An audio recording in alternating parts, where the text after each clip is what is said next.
Hey everyone, welcome back. It's time to learn how to view the call history of specific contacts on your iPhone in iOS 26 or later.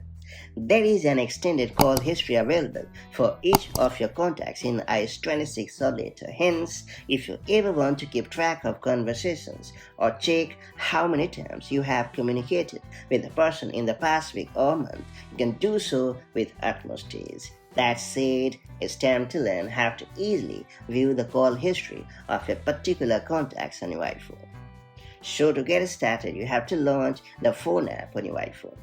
And then you have to tap on the information button next to a specific contact or number.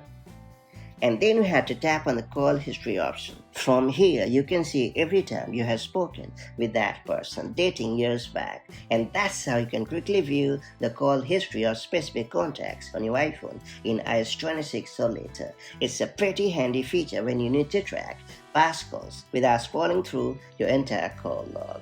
If you found this video helpful, make sure to like and share it, and do subscribe for more such handy iPhone tips and tricks, and I'll catch you up in the next one.